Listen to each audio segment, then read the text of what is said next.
Rima Hassan. Voilà, on a le petit extrait de Rima Hassan, on peut regarder. On a totalement le petit extrait. Alors juste pour raconter, moi j'ai pas regardé le truc en entier, je suis tombée sur plein d'extraits sur TikTok. Bourdin, Mais ils étaient tous dingues. En fait, j'étais sur un et j'ai halluciné. Donc je likais, je republiais et tout. Et après, j'en avais un autre et j'étais en mode, mais qu'est-ce qui s'est passé dans cette interview? Celui-là, c'est quand on parle du Hamas. Il y en a une autre, c'est quand Ouais. on parle de la génération sacrifiée, etc. Ouais. Bah, mais celui du Hamas, parce que Le c'est sur Hamas celui-là qu'il y a a des une polémiques. action Ouais. légitime, si on se réfère aux résolutions des Nations Unies. Légitime, oui. Par contre, laissez-moi terminer. Allez-y. Ce n'est pas parce que les résolutions des Nations Unies sont extrêmement claires sur le droit des peuples colonisés à avoir recours à la lutte armée que les procédés de la lutte armée justifient tout. C'est-à-dire que ce droit est parfaitement encadré en droit international. Le droit à résister contre une occupation étrangère, il est parfaitement encadré. Vous n'avez pas le droit de prendre en otage des civils, vous n'avez pas le droit de commettre un certain nombre d'exactions telles qu'ils ont été commis. Et je rappelle quand même que moi et mon parti avons quand même très souvent rappelé que c'était effectivement des crimes de guerre et que par ailleurs la CPI a été Bien. claire en se Alors, la prononçant charte là-dessus. du Hamas, puis Le Hamas a une légitimité. La charte de Hamas est antisémite. Donc là, visiblement, ça vaut le coup de se faire déchoir de sa nationalité. Oui, donc ensuite ils ont dit on va déchoir de nationalité Rima Hassan. Donc Rotaillot a dit ça. Donc Rotaillot, franchement, bref, il est là pour ça. Hein. Il a été appelé au gouvernement. Il a été appelé au gouvernement pour ça. Et d'autres l'ont suivi aussi. Et je trouve que ils se sont tellement dévoilés en disant ça parce que elle a répondu comme quoi elle est apatride de Rima Hassan. Ouais. C'est ça. Vous savez ce que ça veut dire quand quelqu'un est apatride? Oui, on n'a pas le droit, on n'a pas le droit de la déchoir de sa nationalité. Parce que tu peux pas déchoir de nationalité quelqu'un qui est Quelqu'un qui n'a apatride. pas d'autre Bah oui, parce qu'en fait, pourquoi on déchoit quelqu'un de la nationalité française? C'est si, entre guillemets, je prends l'exemple Si Algérie, parce que si ça les les binationales. fait kiffer l'Algérie, un binational Algérie-France qui fait que de défendre l'Algérie, qui est contre la France et qui a des actions, entre guillemets, un peu illégales, etc. Ok, on peut le déchoir de nationalité, j'ai l'impression de parler comme Routaillot. Mais, bref, dans leur logique, Techniquement, c'est possible. dans leur logique, c'est ça. Kémy Séba, ouais. Voilà Oui, ce qu'ils ont fait avec oui. la jurisprudence Kémy Séba. Voilà. Ils lui ont retiré son nationalité. Sauf que Rima Hassan, elle est apatride, puisque c'est une réfugiée palestinienne, donc tu ne peux pas la déchoir de nationalité. C'est simple et précis. Déjà, c'est le Pourquoi racisme, c'est une arabe, elle a forcément un autre Pourquoi pays, Voilà, auquel elle peut exactement. rentrer, Ce que j'allais ça. vous demander, pourquoi D'ailleurs, les est-ce Arabes qu'ils- ont-ils vraiment une nationalité Voilà. Ils ont une religion qui leur sert de Ils nationalité. pensaient qu'elle était algérienne, Marie l'a dit, je te jure, c'est vrai. Mais voilà, pourquoi est-ce qu'ils ne savent pas que Rima Hassan est apatride? Ça ne leur... Ouais, non. Alors, ça les intéresse pas. Alors surtout, c'est intéressant parce qu'ils disent si elle était condamnée, elle pourrait être déchue de sa nationalité. C'est absolument incroyable, ça. C'est-à-dire que si elle était condamnée sur des faits aussi légers, en plus, parce que c'est absolument incroyable, parce qu'elle ne fait que dire le droit international. C'est-à-dire qu'elle prend le règlement du droit international, elle l'applique. Pour ça, elle va être déchue de sa Ouais, c'est nationalité. Non, mais c'est absolument hallucinant.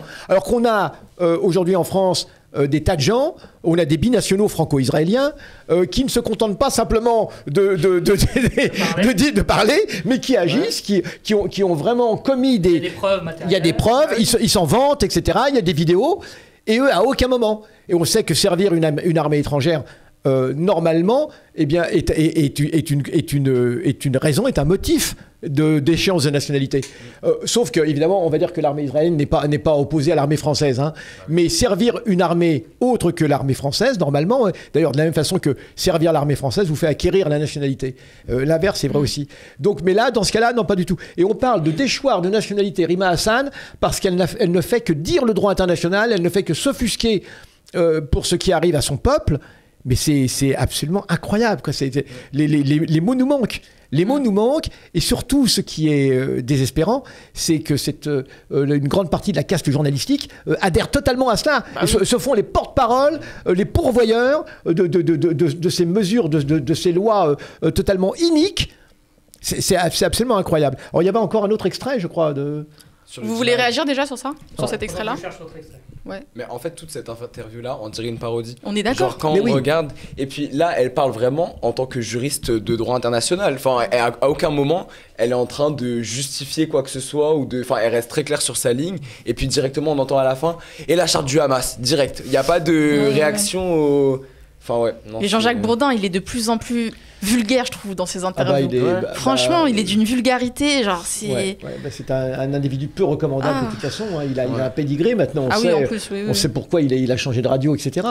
Mais bon, pour revenir sur ce qu'elle dit sur le droit international, c'est absolument juste. Hein. Je veux dire, c'est la France qui se met en dehors du droit international. C'est ça qui est grave, c'est que la France s'est mise en dehors au niveau de ses représentants. C'est mise en dehors du droit international et se permet donc de juger des gens qui ne font qu'appliquer le droit international. Oui, puis s'il passait plus de temps à réfléchir à la question des réfugiés palestiniens plutôt qu'à défendre Israël, il comprendrait peut-être pourquoi Rima Hassan est apatride et est en France en tant que réfugiée palestinienne, en fait. Ouais. Mais non, ils préfèrent dire « Ah oui, non, c'est une Syrienne ». Les racistes disent « Ah, c'est une Syrienne » et tout. Ils oublient en fait que c'est une réfugiée palestinienne.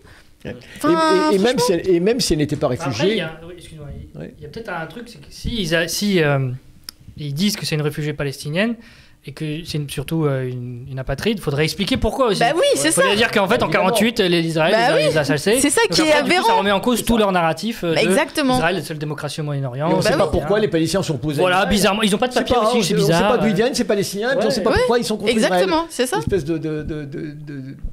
de pseudo-réalité. Voilà, on ne sait même pas pourquoi les Palestiniens ils sont pas d'accord avec Israël. Ouais, c'est dommage. Hein, alors, si s'asseyaient autour d'une table. Voilà. Et dans cette même interview, parce que tout à l'heure on rigolait comme quoi, oui, ils imaginent qu'elle est algérienne, qu'elle est d'une autre nationalité, etc. Et c'est vrai parce qu'à un moment, il lui pose la question sur les États arabes et tout, et elle dit, les États arabes, ils ont leurs intérêts comme tous les États, et je suis fière d'être arabe, et elle dit un truc comme ça, et ça le rend dingue. Et après, elle dit, vous me posez cette question parce que je suis arabe, et il lui dit, quoi, pourquoi vous dites ça, Madame Rima Hassan? Bon, bref. Nous qui aimons tant les Arabes. Oui. Vous écrivez, on sacrifiera autant de générations que nécessaire. Moi, j'estime que je suis une génération sacrifiée. Celle de mes parents a été une génération sacrifiée. Celle de mes grands-parents a été une génération sacrifiée. Celle de mes... Le PC a craché. Oh non! Mes parents étaient une génération sacrifiée. Ça fait 4 générations que les réfugiés palestiniens sont apatrides. C'est un appel à quoi? Un appel au djihad. Moi, je suis pas venue pour ça. Mais même si elle était chrétienne, il dira encore un appel au djihad. À votre micro, je suis pas venue pour polémiquer sur des fantasmes que vous avez sur les voix pro-palestiniennes. Non, mais que les choses soient bien claires. Non, mais attendez, vous n'allez pas accoler la question du djihad, de l'islamisme ou de je ne sais quoi d'autre à partir du moment où vous avez une arabe qui s'exprime sur le sujet. Donc à un moment donné, mais oui, mais c'est ce procès qui est fait, mais ce procès de suspicion qui est fait, et j'en profite là maintenant pour lui dire, mais oui, mais ce procès de suspicion qui est fait, on va... Non. Qu'est-ce que vous voulez dire par là? Plus Internet. Non. Bon, c'est pas grave, on était déjà à la moitié. Mais ce procès de suspicion qui est fait, on est très honnête, il est fait parce que je suis d'origine.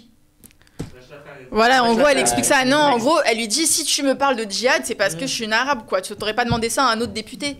Tu vois, quoique, ils sont capables.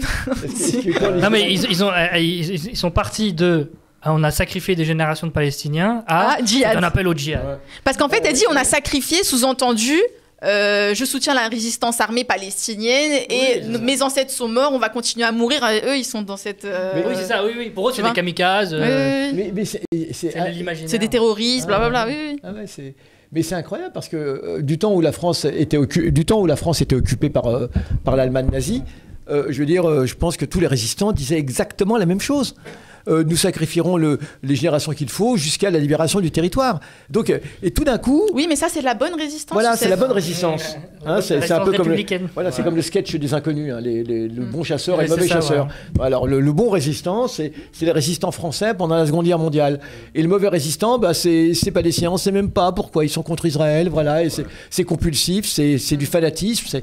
C'est ça qui est absolument incroyable. Après un siècle de lutte, mais... Voilà, et c'est d'ailleurs ce qui nous console et ce qui nous rassure, c'est que si M. Bourdin s'imagine, et tous les autres s'imaginent qu'ils vont réussir à remettre en cause la justesse de la lutte palestinienne et à faire vaciller dans leurs convictions des femmes comme Rima Hassan ou tous les autres, ils se trompent complètement. Ils se trompent complètement. Et d'ailleurs, aujourd'hui, ils peuvent le faire parce qu'ils ont le vent en poupe, mais le vent tournera. Le vent tournera et il y aura un jour où, effectivement, les Bourdins et autres ne seront plus en face de nous. On aura cessé de les voir et on s'en portera mieux. Mais ils sont la honte du journalisme. Ils sont absolument la honte du journalisme. Ils attaquent comme en meute, comme ça. Et Rima Hassan, ce qu'elle prend, c'est absolument incroyable. Absolument incroyable. Il la poursuit sans arrêt alors qu'elle ne fait qu'exprimer, encore une fois, des sentiments simples. Hein. Après, pour redire ce que disait Schiappa appliqué à ça, c'est la déchéance de nationalité. Bon, il la vise elle-même, parce qu'il y a quand même un imaginaire raciste, mais en même temps, c'est un signal envoyé à tous les autres Arabes et Noirs qui, eux, sont binationaux. Bah oui. Dire, faites gaffe, parce que si on la menace, elle, de déchéance de nationalité, alors qu'en plus, elle a l'immunité parce qu'elle est eurodéputée. Vous aussi, vous êtes les prochains si on vous trouve dans les manifs, etc. Bah oui. Donc, c'est encore un autre poids qui est mis sur... Bah oui, Et absolument. Et alors, ce fantasme du mot djihad, ça aussi, c'est drôle. Ce fantasme du mot djihad, comme il y a eu ce fantasme du mot intifada, ils ont chopé comme ça plusieurs mots comme ça, et puis ils en font leur chou gras. Ils savent même pas ce que ça veut dire comment djihad. Voilà. Alors, en plus, on est en période de Ramadan, ils devraient se renseigner. Mais voilà. Mais par contre, quand Israël massacre les Palestiniens, c'est pas du djihad, ça. Donc ils ont le droit, comme il n'y a pas le mot djihad. D'ailleurs, ils se défendent. Ils n'attaquent pas, s'il te plaît. Ils ne font que se défendre. Et donc, moi, ce que j'aime bien quand même chez Rima Hassan, c'est qu'elle ne se laisse pas faire. C'est qu'elle est vraiment pugnace. Et j'ai adoré On peut le voir, son tweet, non? Tose. J'essaie de le retrouver, mais j'ai pas trouvé. Ah ouais, c'était drôle. Tous ses tweets sont drôles, elle tweet trop bien, franchement. Ouais, elle est extraordinaire. Je pense que je le retrouverai. Je le mettrai au montage si j'ai la foi. Donc voilà, Rima Hassan, elle a tweeté par rapport à toute cette meute-là qui la poursuivent, et notamment ceux qui la menacent de déchéance. Elle a tweeté à Teuse. Et alors, le Figaro a pudiquement traduit Teuse par... Le Monde. C'est le Monde, hein. Le Monde, je crois que Ils ont traduit par « je m'en fous ». Ah non, c'est plutôt aller vous faire foutre. Bien sûr, Teuse. Et Mariam qui est moins pudique. Beaucoup moins pudique, c'est effectivement ce que tu as dit, Mariam, toi. Non, mais c'est rigolo parce que... c'est bien, parce qu'elle est vraiment à l'aise. Hein, c'est vrai, ils comprennent pas notre langue, c'est très bien. Alors, ils ont dit que c'était un mot d'argot. Non, c'est pas du tout de l'argot. Je sais pas si je vais le retrouver. Ouais, voilà, elle a tweeté Tose, sur Insta. Ouais, elle a mis ça sur Twitter aussi. Oui. Un bon vieux Tose avec un emoji pour se de la gueule.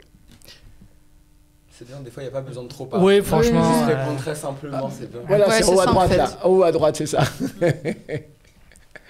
C'est génial parce qu'en plus, c'est plutôt... c'est un mot maghrébin. Et elle est palestinienne. Oui, bah oui. Mais comme elle s'est rendue depuis quelques temps au Maghreb, visiblement elle aime bien. Mais c'est rigolo qu'elle ait pris un mot. J'ai l'impression que l'Algérie a une mauvaise influence sur elle. Ouais. Oui, c'est typiquement ce qu'on dit en Algérie en plus. Ouais, bah oui, c'est algérien ça, ouais. On le dit au Maroc aussi. Ouais. Oh, on le dit un peu partout. Ouais. Et même en Libye. Oui, si, je me rappelle que Kadhafi l'avait utilisé une fois. Que des grands noms, quoi. Que des grands noms, voilà. Les grands noms se rencontrent. Non, mais c'est génial, ça. C'est la réponse parfaite qu'il fallait, la teuse. Oui. Il me fait grave heureux.